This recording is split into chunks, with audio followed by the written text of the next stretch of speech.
नया साल परमेश्वर की अगुवाई में हमारे जीवन के साथ जोड़ा गया है। और आज के इस नए दिन में नए वर्ष में पहुंचकर हम अपने जीवन के उन बीते दिनों को स्मरण कर हम यह सोचते हैं कि ईश्वर पिता जीवन की शुरुआत से ही हमारे साथ हो लिए हैं और हमारे जीवन में अपनी अगुवाई और अपनी उपस्थिति सर्वदा देकर निरंतर हमारी अगुवाई करते हुए जीवन के मार्ग में ले चलते हैं। आज के पवित्र वचन को हम लोग देख पाते हैं जो भजन संहिता 121 से है और यह जो भजन संहिता 121 है प्रार्थना यात्रा का एक गीत है। प्रार्थना के द्वारा से इस्राएल जाति जब यात्रा करते थे इस भजन संहिता 121 को या फिर कहे 120 से 134 के भजनों को यात्रा में गीत के साथ प्रार्थना के द्वारा परमेश्वर के चरणों में अर्पित करते थे। मेरे प्रियो, दाऊद के भजनों में से यह पाया जाता है और इस यात्रा के गीत में हम सभी देख पाते हैं अपने जीवन को कभी भी किसी भी मार्ग में लेने के पूर्व इस्राएल जाति अपने आप को इन वचनों के द्वारा गीत के द्वारा प्रार्थना के माध्यम से परमेश्वर के हाथों में सौंपते थे। हम लोग जानते हैं कि बीते समय में उस समय हम लोगों के जैसे ऐसी कोई सुविधाएं नहीं थी। रास्ता में निकले तो हमें अभी बस मिल जाता है, ऑटो मिल जाती है, लेकिन उस समय इस्राएलियों के समय में हम देख पाते हैं रास्ता की सुविधा नहीं थी, यातायात की सुविधा नहीं थी, ना बस, ना टैक्सी, ना प्लेन, ना ट्रेन, कोई भी सुविधाएं उनके जीवन में नहीं थी, बल्कि वे कठिनाइयों से अपने जीवन में यात्रा करते हुए आगे बढ़ते थे। और इसीलिए जब वे जंगल के मार्ग से होकर जाएंगे तो भी उनको कई प्रकार की कठिनाइयों का सामना करना पड़ सकता है। हो सकता है जंगल के मार्ग में उनको लुटेरे मिल जाए या फिर हिंसक पशु मिल जाए जो उनको खा करे, और ऐसे हर एक जोखिम और कठिनाइयों से अपने जीवन की सुरक्षा के लिए सबसे पहले वे ईश्वर पिता को प्रार्थना के माध्यम से अपने जीवन को सौंपते थे। यदि वे जल मार्ग से होकर भी जाए या समुद्री मार्ग से होकर भी जाए तो उसके लिए लहरों का खतरा है।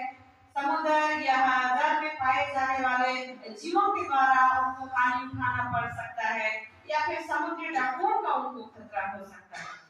इसीलिए मेरे प्रियो, इस्राएल जाति अपने जीवन की यात्रा को शुरू करने के पूर्व प्रार्थना के द्वारा इन भजनों का उपयोग करते थे और अपने यात्रा और अपने पूरे जीवन को परमेश्वर के हाथों में सौंप देते थे। आज हम लोगों के लिए यह बड़े ही आनंद और मुबारक का दिन है, क्योंकि आज हम 2024 वर्ष पे कदम रखते हैं और आज यह हमारे लिए पहला दिन है, नए दिन की शुरुआत हम ईश्वर की आराधनालय में आकर करते हैं। हम लोग बीते रात्रि को देखे, लोग नए साल के स्वागत में आंख लगाए बैठे थे, गीत बाजों के द्वारा से, खान पान के द्वारा से। और कल मेरे एक दादा बता रहे थे कि नए साल के स्वागत में उन लोगों के यहाँ क्रिकेट का आयोजन किया गया है। रात में वो लोग क्रिकेट खेल रहे हैं, 12 बजे तक क्रिकेट खेलेंगे, उसके बाद नए वर्ष का वो लोग स्वागत करेंगे। तो लोग तरह तरह से नए वर्ष को स्वागत करने के लिए तैयार थे और जब नया वर्ष उनके जीवन में आ गया, जैसे 12 बजे तो सो गए, ऐसे सामने में पटाखा फोड़े हम लोगों के लोग कि मेरा हाथ खुल गया, अरे नया साल आ गया। और हम लोग देखे कि नया साल आ गया, आराध्या भी उठ गई और उसके बाद उसकी दीदी लोग भी उठ गए और इतना चिल्ला रहे हैं, सो जाओ, सुबह में गिरजा जाना है बोल रहे हैं, फिर भी हम लोग सो ही नहीं रहे हैं। इतना आनंद और इतनी खुशी कि हम लोग नया साल में प्रवेश कर गए। मेरे प्रियो, ये हम लोगों के लिए बड़े ही आनंद और मुबारक का दिन और वर्ष हो। इसके लिए आज जैसे इस्राएल जाति अपने नए जीवन की शुरुआत में सबसे पहले पहले परमेश्वर पिता को स्मरण करते थे, आज हम लोग भी स्मरण कर रहे हैं। आज ईश्वर के अनुग्रह से इस नए वर्ष में हम कदम रखने पाते हैं। इसके लिए हम ईश्वर के आराधनालय में आकर उसकी स्तुति जैसे कार करते हैं, क्योंकि बीते 12 महीना पार करके, दुख संकट पार करके, जोखिम क्लेश से पार करके हम लोगों को आज नया दिन में, नया साल में ईश्वर पिता ने पहुंचाया है। इसीलिए मेरे प्रियो, हम सभी अपने नए वर्ष में नई जीवन की शुरुआत के पूर्व ईश्वर के हाथों में इस जीवन की यात्रा को सौंपे और ईश्वर की अगुवाई की कामना करें, ताकि पूरे वर्ष भर जीवन के हर क्षण में परमेश्वर पिता हमारी निरंतर अगुवाई करे। और इसलिए आज के वचन का जो शीर्षक पाया जाता है वह है सुरक्षित यात्रा के लिए प्रार्थना। हमारा यह जीवन भी एक यात्रा है। हम स्वदेश जो परमेश्वर का राज्य है वहां से प्रस्थान करके हम इस जगतीय जीवन में आए हैं और यहाँ से हमें फिर से अपने जीवन में यात्रा को आरंभ करते हुए वहां तक जाना है जहाँ से हम यहाँ आए हुए हैं। और जीवन की इस यात्रा में कई प्रकार के समस्याएं आ सकती है, कठिनाइयां आ सकती है, विपत्तियां आ सकती है और ऐसे समय में हमारे लिए आवश्यक है कि हम अपने सुरक्षित यात्रा के लिए ईश्वर पिता से प्रार्थना करें। और इसलिए हम पहला बिंदु मनन करेंगे और वह है हमारा जीवन एक यात्रा के समान है, इसके लिए हम परमेश्वर पिता से प्रार्थना करें। जैसे इस्राएल जाति को हम लोग देखें कि जब वे यात्रा करते होंगे, आज के जैसे उनका हाईवे नहीं रहा होगा, प्लेन समतल रास्ता नहीं रहा होगा, ऊबड़ खाबड़ रास्ता, सकरा रास्ता, जंगल पहाड़ पर्वत हो सकते हैं। और ऐसे में जब वे यात्रा करते हैं तो उनके जीवन में हो सकता है कई प्रकार की जोखिमों का उन्हें सामना करना पड़े, क्योंकि जब हम लोग जन्म से इस जगत में आते हैं तो जीवन को जब व्यतीत करना शुरू करते हैं, हम अलग अलग प्रकार की परिस्थिति में पहुंचते चले जाते हैं। अलग अलग प्रकार की परिस्थिति में हम पहुंचते हैं, या हम कह सकते हैं कभी खुशी और कभी गम हमारे जीवन में ऐसी परिस्थितियां आती है। और इसीलिए हम अपने जीवन में ये जो हमारी यात्रा है उस यात्रा को सफल बनाने के लिए परमेश्वर पिता से प्रार्थना करें, क्योंकि ईश्वर पिता के बिना हम अपने जीवन में कुछ नहीं कर सकते हैं। पूरे जगत का रचयिता, सृष्टि का रचयिता परमेश्वर पिता है। हम सबों को भी उसी ने बनाया है और आज हमारे जीवन को नया साल में उसी ने जोड़ा है। और इसीलिए हम धन्यवादी हैं और धन्यवाद के साथ आने वाले जीवन की सफल यात्रा के लिए हमें उसके चरणों में अपने जीवन को लाना अनिवार्य है। हम इस्राएलियों के जीवन को देख पाते हैं जब वे मिस्र की बंधुआई में थे और मिस्र की बंधुआई से निकलकर कनान देश की जब वे यात्रा करते हैं तब उनके जीवन में हम देख पाते हैं कि कनान देश में ईश्वर जब उनकी अगुवाई करता है, कई प्रकार की कठिनाइयां उनके जीवन में आती है, परंतु ईश्वर हर एक प्रकार की यात्रा में उनको संभाल लेते हैं। भूख और प्यास में उन्हें पड़ने नहीं दिए, उनके लिए हर एक प्रकार के जीवन की यात्रा में भोजन का प्रबंध किए, जल का प्रबंध किए, रात में उनको आग के खंभों के समान होकर उनकी अगुवाई किए, दिन में बादल के होने के समान उनकी अगुवाई किए। जब वे चलते जाते थे बादल उनके साथ चलता था और जोखिम और हानि और कठिनाइयों से ईश्वर पिता उनके जीवन को बचाए रखता था। इसीलिए मेरे प्रियो, जीवन की इस यात्रा को सफल बनाने के लिए हमें अपने आप को ईश्वर के हाथों में समर्पित करना आवश्यक है। सफल यात्रा के लिए प्रार्थना करना आवश्यक है। मैं इस समय की घटना को स्मरण करती हूँ। जब मैं ब्रिजिंद्रापुर में थी तो वह नया साल का ही दिन था और नया साल के दिन में राउरकेला रोड से होकर ब्रिजिंद्रापुर की ओर 3 लड़के अपने दोस्तों से नए साल के आनंद में शामिल होने के लिए जा रहे थे। लेकिन मेरे प्रियो, जैसे वे स्टेशन के नजदीक जो ट्रैफिक है वहां पहुंचते हैं और जो बड़ी वाली जो लॉरी रहती है 12 चक्का वाला, उस लॉरी से उनके गाड़ी का एक्सीडेंट हो जाता है और उसमें वे दुर्घटनाग्रस्त होते हैं और 2-4 पे स्पॉट डेथ कर जाते हैं। मेरे प्रियो, ये एक हमारे जीवन में सोचने और स्मरण और विचार करने की बात है कि वे एक आनंद में होकर अपने यात्रा को आरंभ किए कि वे गए और का आनंद अपने दोस्तों के साथ में बांटेंगे, वहां जाकर खुशियां मनाएंगे, लेकिन उनके जीवन में ऐसे दर्दनाक घटनाएं घट गई। मेरे प्रियो, और इसीलिए आज जब हम नए वर्ष में अपने जीवन की यात्रा को शुरू करते हैं तो हम अपने जीवन की सफल यात्रा के लिए सबसे पहले परमेश्वर के निकट आकर उससे प्रार्थना करें।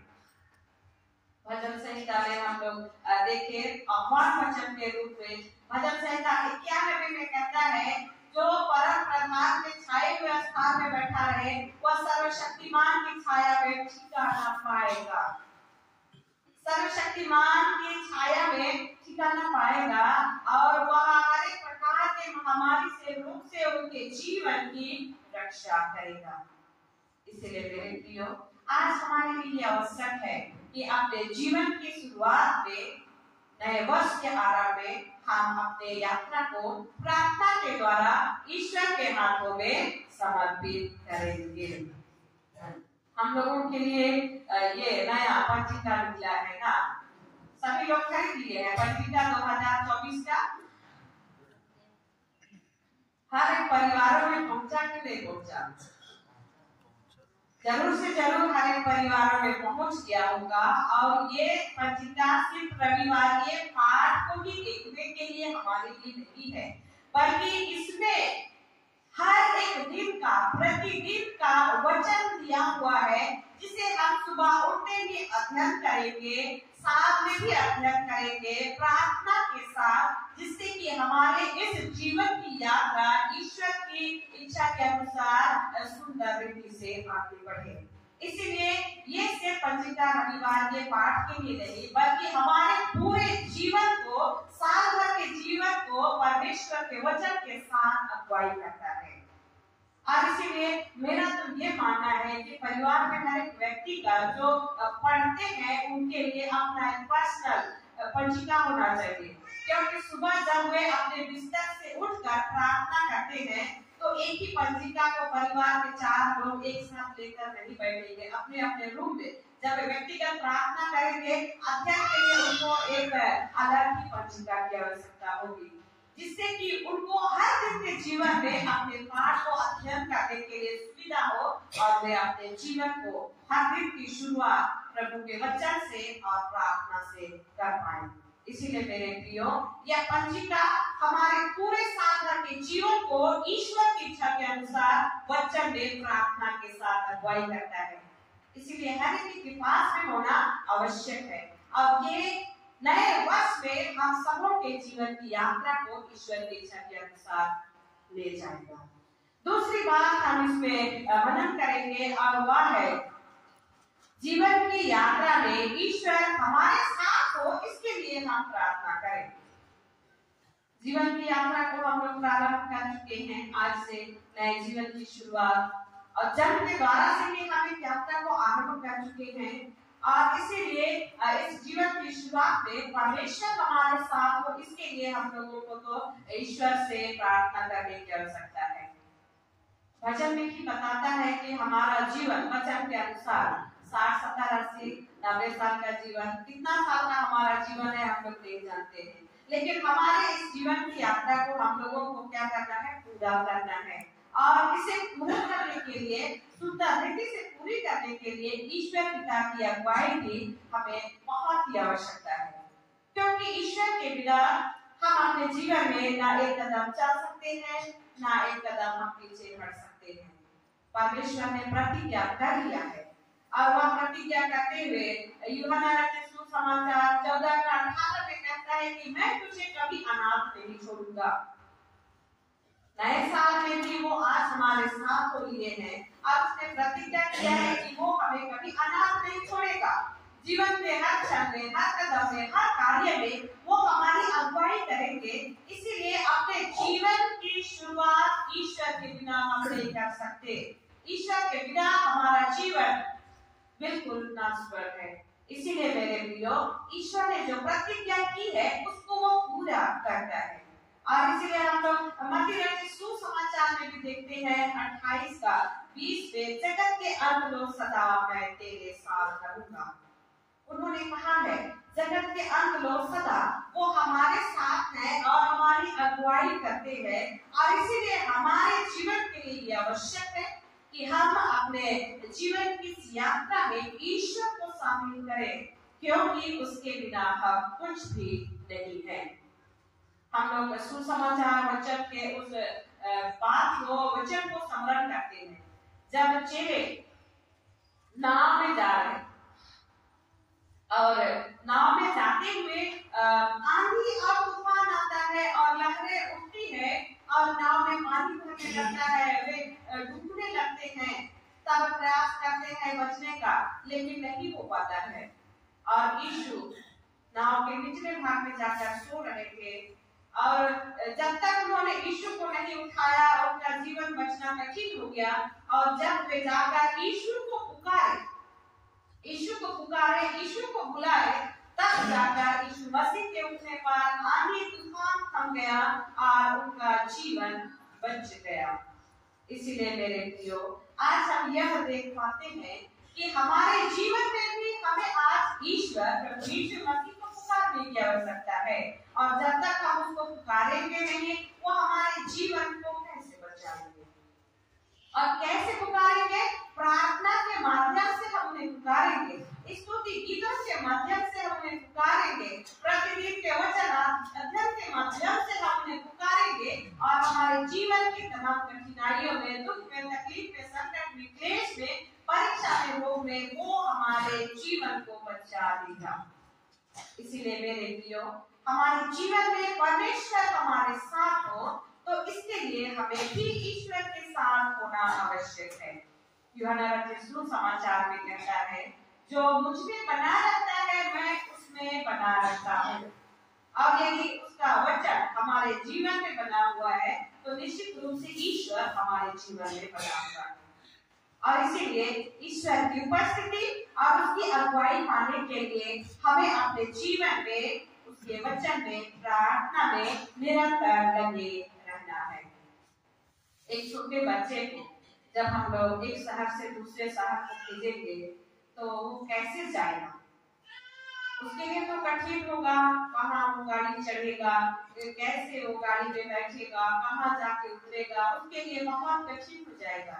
लेकिन जब उसके माता पिता चाहे अमीर हो, गरीब हो, शिक्षित हो, अशिक्षित हो, जैसे भी हो, उनके माता पिता जब उनके साथ रहते हैं, बच्चे निश्चित रहते हैं, उनको कोई भी फिक्र नहीं होती, क्योंकि माता पिता के साथ वे सुरक्षित जीवन का अनुभव करते हैं।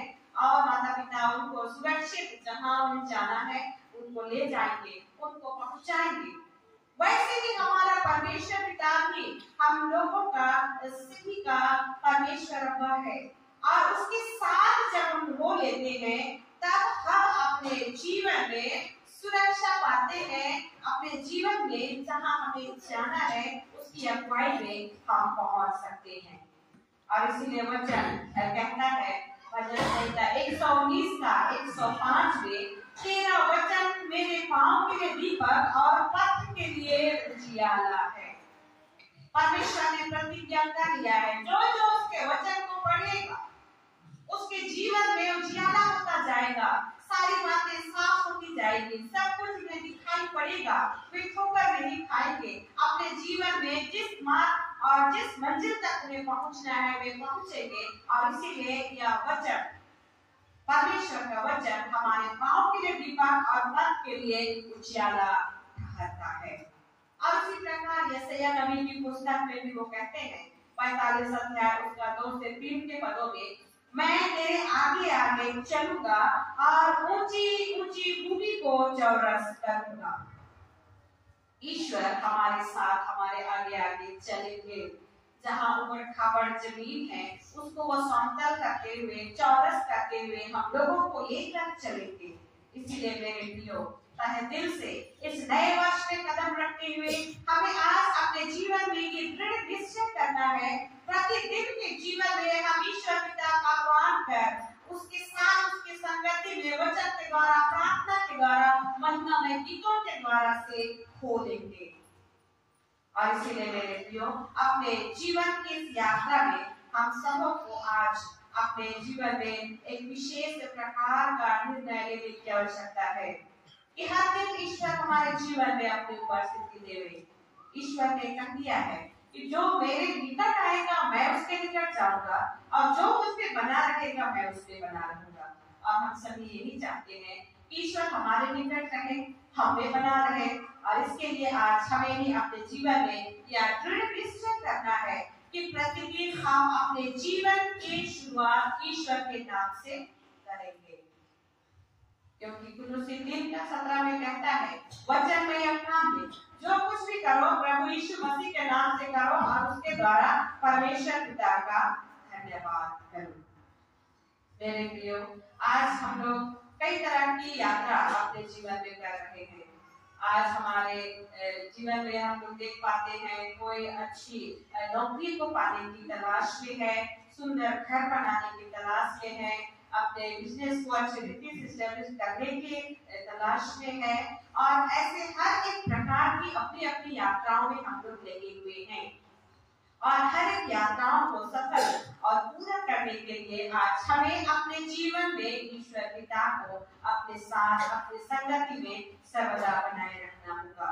क्योंकि जब ईश्वर पिता हमारे साथ होंगे, किसी भी प्रकार की कोई कठिनाइयां हमारे जीवन को छू नहीं पाएगी। जैसे चेलों ने उन्हें पुकारा, वे बचाए गए। हम भी अपने जीवन में जब ईश्वर को पुकारेंगे, हम सफलता को, सुरक्षा को और शांति को पाएंगे। तीसरी बात हम इसमें मनन करते हैं और वो है यात्रा की विपत्ति से बचने के लिए यहोवा से प्रार्थना करें। हमारे जीवन की जो यात्रा है उसकी विपत्ति से बचने के लिए हम यहोवा परमेश्वर को याद करें। सचमुच मेरे प्रियो, हम लोग देखते हैं जीवन का हर दिन एक समान नहीं रहता है। हम लोग सुने कि कभी खुशी होती है, कभी गम होता है, कभी दुख होता है, कभी क्लेश होता है, कभी आनंद भी होता है। हमारा जीवन का हर दिन एक समान नहीं होता और इसीलिए हम लोग नहीं जानते हैं हमारे जीवन में आने वाले पल में क्या, कैसे और कब क्या हो जाए। परंतु आज वचन हम लोगों को ये पहले से आगाह करती है कि जीवन की यात्रा में जब विपत्तियां आएंगी तो उसकी सुरक्षा के लिए, उससे बचने के लिए हमें पहले ही ईश्वर पिता को स्मरण करने की आवश्यकता है। क्योंकि जब हम ईश्वर पिता को स्मरण करते हैं, वे हर एक प्रकार की विपत्तियों से हमारे जीवन को बचाने के लिए, रक्षा करने के लिए सर्वदा तैयार है। मेरे प्रियो, जब फ्लाइट में कोई यात्रा करता है, जहाज में जो ऊपर चलती है, फ्लाइट में कोई यात्रा करता है और उसमें यदि किसी प्रकार की कोई गड़बड़ी हो जाती है तो एक प्रकार का वहाँ जो फ्लाइट को संचालन करने वाले लोग रहते हैं, वे सिग्नल भेजते हैं और वो सिग्नल रहता है मेडे मेडे करके।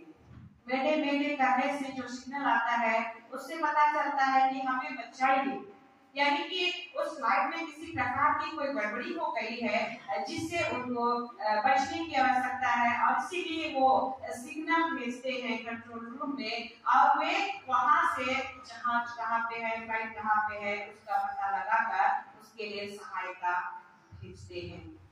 अब इसी प्रकार शिप में, जो समुद्र में बड़े बड़े शिप चलते हैं, उसमें भी किसी प्रकार की यदि कोई गड़बड़ियां आ जाती है तो उनका एक सिग्नल रहता है SOS, जिसे कहा जाता है सेव आवर शिप। तो वे भी SOS का सिग्नल भेजकर अपने शिप को बचाने के लिए वे सूचना भेजते हैं। वैसे आज हम सबों के जीवन को भी, हमारे जीवन की विपत्तियों से हमें बचने के लिए भी हमें आज ईश्वर पिता को स्मरण करना है, उसको याद करना है और उसको सिग्नल भेजना है। जब हम दुख में, तकलीफ में, क्लेश में होते हैं तो उसे प्रार्थना करने के द्वारा से हम उनको सिग्नल भेजते हैं कि हमें आज उनकी आवश्यकता है, उनकी जरूरत है। और इसी बात को हम लोग देख पाते हैं कि भजन संहिता 50 और 15 में कहता है, संकट के दिन मुझे पुकार, मैं तुझे छुड़ाऊंगा और तू मेरी महिमा करने पाएगा। संकट में जब हम पड़ जाएंगे, हमारे जीवन की इस यात्रा में जब दुख तकलीफ और संकट आ जाएगी, तो हमें आज ईश्वर पिता को बुलाने की आवश्यकता है, क्योंकि उसने कहा है संकट के समय में मुझे पुकार। आज हम कई प्रकार के दुख तकलीफ क्लेश संकट मुसीबत में जब होंगे, ईश्वर पिता को पुकारे, वो हमारे लिए हर सर्वदा सुरक्षा देने को, अगुवाई करने को, बचाने को तैयार है। और उसी प्रकार भजन संहिता 46 का 1 में भी हम देखते हैं, यहोवा हमारा शरण स्थान है, संकट के समय अपनी साथ से मिलने वाला हमारा सहायक है। यहोवा परमेश्वर ही हमारा शरण स्थान है, और संकट के समय में जब हम उसके शरण में आते हैं, वे हमारे लिए हर घड़ी हर समय सर्वोपस्थित है, क्योंकि वो सर्वव्यापी परमेश्वर है, सर्वशक्तिमान है। उसके लिए कोई भी बातें कठिन नहीं है, कोई भी कार्य कठिन नहीं है, क्योंकि सारा जहान उसी ने बनाया है, और हमारे जीवन का रक्षक और मार्गदर्शक ही वही हो गया है। इसीलिए मेरे प्रियो, दुख के समय में, संकट के समय में, क्लेश के समय में हमें अपने जीवन को ईश्वर के हाथों में सौंपना है, क्योंकि वो विपत्ति से हमारे जीवन की रक्षा करने को सर्वदा तैयार है। आज बड़े आनंद के साथ हम लोग नए वर्ष में कदम रखें, और नए वर्ष में नए कार्यों के साथ, नए जीवन, नए जोश और उमंग के साथ हम परमेश्वर के निकट आते हैं। और यह नया साल में हमें और एक बात को बेहतर रीति से स्मरण करते हुए दृढ़ निश्चय करने की आवश्यकता है, और वो तो यह है, हमारे जीवन की यात्रा शुरू हो चुकी है। हम लोग अलग अलग दिशा में यात्रा कर रहे हैं, परिवार में हम लोग यात्रा करते हैं, व्यक्तिगत जीवन में भी हम लोग यात्रा कर रहे हैं, टोला के जीवन में, मंडली के जीवन में, कलिसिया के जीवन में, और अपने लक्ष्य और उद्देश्यों की प्राप्ति के जीवन में हम लोग यात्रा कर रहे हैं। और इसीलिए सही बातों के लिए हमारे पास हमारी अपनी योजना, एक संकल्प होना चाहिए, और उसे ईश्वर के हाथों में हमें सौंपना चाहिए, ताकि यह नया साल और हमारे नए जीवन की यात्रा उसकी इच्छा के अनुसार अंत तक सफल हो सके और आशीष से परिपूर्ण हो सके। इसलिए हम लोग आज यह पूरा रीति से निर्णय लें, हमें स्वस्थ घर बनाना है, तो उसके लिए हमें क्या करना है, अपने बच्चों की हमें शादी करानी है, उसके लिए हमें क्या करना है, आज मुझे अच्छी नौकरी की तलाश है, उसके लिए हमें क्या करना है, आज हमारे परिवार को अच्छा मसीह संगति में अगुवाई करना है, तो उसके लिए हमें क्या करना है, टोला में, मंडली में, ईश्वर की संगति में, प्रेम में, एकता में बने रहना है, तो उसके लिए हमें क्या करना है, हमारे पास क्या योजना है, क्या प्लान है, उन सारी बातों को लेकर आज ईश्वर के हाथों में हमें सौंपने की आवश्यकता है, और उसे पुकारने की आवश्यकता है, क्योंकि इन सारी योजनाओं को सफल करने वाला ईश्वर ही है। इब्रानियों नबी की पुस्तक में कहता है 11 में, जो कल्पनाएं मैं तेरे विषय में करता हूँ वो हानि की नहीं है, वरन कुशल की है, और अंत में मैं तुम्हारी आशा को पूरी करूंगा। आज हर कोई अपने जीवन में कई अपेक्षा और कई आशा को लेकर नए जीवन में प्रवेश किया, और इसलिए आज हम बिल्कुल निश्चित ना रहे, बल्कि अपने जीवन के सारे बातों के लिए, कार्यों के लिए, योजनाओं के लिए परमेश्वर के सम्मुख आवे और उसे उसके हाथों में सौंप देवे, क्योंकि उसके साथ, उसकी संगति में ही होकर हम सारी बातों और कार्यों में सफलता को प्राप्त कर सकते हैं। इसीलिए मेरे प्रिय माता पिता, भाइयों और बहनों, आज जीवन के हमारे सभी योजनाओं को ईश्वर जानता है, परंतु वो चाहता है कि हम उसे पुकारते हुए उसके चरण में उन बातों को रखें। और इसीलिए आइए हम सभी अपने इस पूरे वर्ष भर की योजनाओं को, पूरे जीवन भर की यात्रा को, कार्य को, सभी बातों को परमेश्वर के हाथों में सौंप कर उससे प्रार्थना के साथ इसकी सफलता और आशीष के लिए कामना करें। और इसीलिए आज प्रभु अपनी संगति में सर्वदा बनाए रखने के लिए हमें अपने बेटे यीशु मसीह के पवित्र देह और लहू से प्रेरित करना चाहता है। अपने जीवन के हर एक त्रुटियों को ईश्वर के हाथों में सौंप देवे, उससे क्षमा की याचना करें जो चूक बीते वर्ष में हमसे हुई है, और जिन चीजों को हम चूक कर असफलता में हम पड़ गए, वो चीजें इस नए वर्ष में सुधारी जाए और हम शुद्धता पवित्रता के साथ परमेश्वर में बने रहकर अपने जीवन को आरंभ करें, ताकि वह सामर्थी परमेश्वर हमारे जीवन में प्रतिदिन हमें आशीष दिया करें। परमेश्वर इस वचन के द्वारा हम सबों को बहुत अगुवाई और आशीष प्रदान करें। आमीन। हम प्रार्थना करें। मंडली सभापति जी हम सबों को प्रार्थना में अगुवाई करें। तेरा वचन मेरे पांव के लिए दीपक और मार्ग के लिए उजियाला है। हे सर्वशक्तिमान परमेश्वर दयालु पिता, इस घड़ी पुनः तुझसे पूरे मंडली हो करके सारे मन से तेरा धन्यवाद करते हैं। प्रभु, बीते 2023 में तू ही हम सबों को हर प्रकार की संकट विपत्ति से हमें बचाया, और इस नया दिन 2024 का पहला दिन में तूने हम सबों को ले पहुंचाया, और हम एक संगति होकर के तेरे आराधनालय में उपस्थित होकर तेरा महिमा स्तुति और धन्यवाद करते हैं। प्रभु, क्या ही तू महान है। प्रभु, आज का यह आनंद का दिन है, और हम इस दिन को हम आनंदता से मनाते हुए हम तेरी महिमा स्तुति और जय जयकार कर सके। प्रभु, आज हमारे बीच में जो भी तेरे पवित्र वचन उंडेला गया है, प्रभु, उस वचन को हम अपने जीवन में हम अमल कर सके, ताकि हम दिन प्रतिदिन का जीवन को हम प्रार्थना के द्वारा अपने आप को तेरे हाथ में सुपुर्द करते हुए हम अपना जीवन को व्यतीत कर सके। जिस प्रकार तूने अपने पवित्र वचन में कहा, जहाँ जहाँ तू जाएगा वहाँ वहाँ तेरा परमेश्वर यहोवा तेरे संग रहेगा।